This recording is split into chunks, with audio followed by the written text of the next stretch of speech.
Joining us now is Joshua Giles, an apostle who leads Kingdom Embassy Worship Center in Minneapolis, where he's been actively serving and praying with the community during these recent events. And also with us, Justin Giboney, president of the AND campaign. Gentlemen, welcome. Great to have you with us.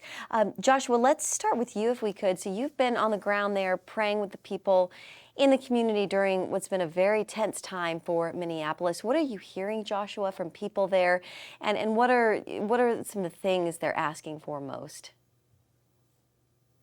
Yeah, I've been on the grounds in the city and just going throughout. And to be honest with you, it looks like a bit of a war zone to me, with all of the clashing and, of course, military tanks that are there and so many other things. But what I'm hearing from the people is a deep cry in them for justice. They want normalcy.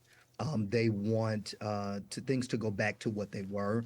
And for me as a leader on the ground, the one thing that I'm learning to do is what Jesus would do in the situation is to show compassion. You know, when people are mourning, we mourn. We definitely mourn the loss of life that's been happening in Minneapolis. And then we can speak up in a peaceful way. But also stand against violence that's there. So that's what I'm hearing on the ground. People don't want things to continue the way that they've been going, and they want peace. Joshua, while we have you, we want to talk about the larger context, not just the protests, but the immigration raids that are taking place. We've seen protests, fear, and anger following these deadly encounters. Can you talk about how the church is showing up beyond statements, but in practical, visible ways, and how the community is responding to that spiritual presence? Yeah, that's a great question. Many churches are sending teams out, and we're going out throughout the city.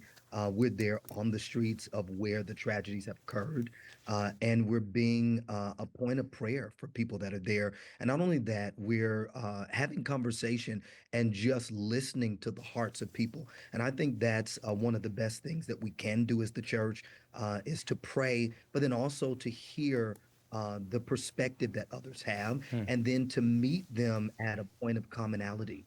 And that's what the church has been doing in Minneapolis. And really, for us, we think it's an opportunity for revival in the midst of all of the chaos that's going on. Yeah. What's been the response from some of the people there? The people are understanding and they're open. I think once they see that we are not just in our own corners and standing against them, but we understand, then the people's hearts are very open, and they're in agreement with the prayer. They're in agreement with us also wanting justice. We want justice in our community. We also want justice in government, and we want the clashing to stop as well. And that's a point that we have in common, and they're receptive of that. Justin, let's go ahead and bring you in. Federal officials say mistakes were made, but they're also stressing law and order. You were posting about this, Justin.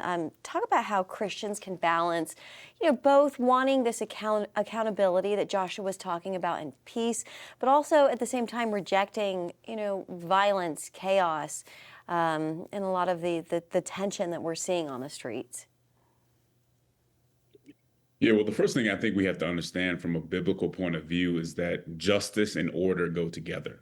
And while we see an administration that had a mandate when it came to immigration to bring about order, because we're not seeing the justice there and the due process, we don't see order either. We see just a different kind of disorder. And so I think for Christians, the number one thing we should be thinking about right now is how do we protect people? What I'm understanding for some of the people on the ground in the Twin Cities is that not only were people who might have had criminal backgrounds being subject to this treatment, but it's actually people who were refugees, legal refugees, who were escaping, bad situations from where they were from. Now they come here, have been promised to be protected, and are once again in a situation where they are unprotected.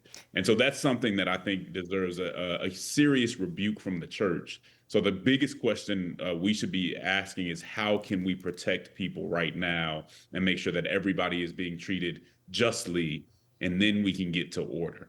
You talk about your group is built to educate and organize Christians for civic and cultural engagement. I want to ask you about this perception or this feeling from some immigrant and minority communities who say they feel targeted or maybe even forgotten. What role can local churches play in offering safety, dignity, and hope, regardless maybe of someone's legal status? Yeah, I think one thing is opening the door. I know that on opening your doors, but I know that one thing that some Christians are doing in Minneapolis are actually helping with funding to get legal representation again for people who have gone through the process in the right way and still are being harassed.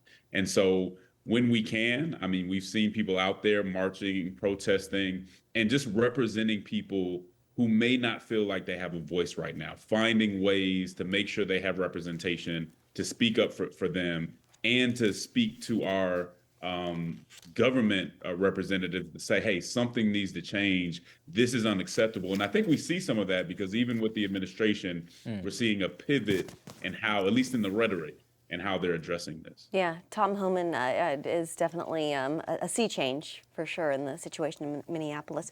All right, Apostle Joshua Giles with Kingdom Embassy Church in Minnesota and Justin Giboney, president of the AND campaign. Thank you both.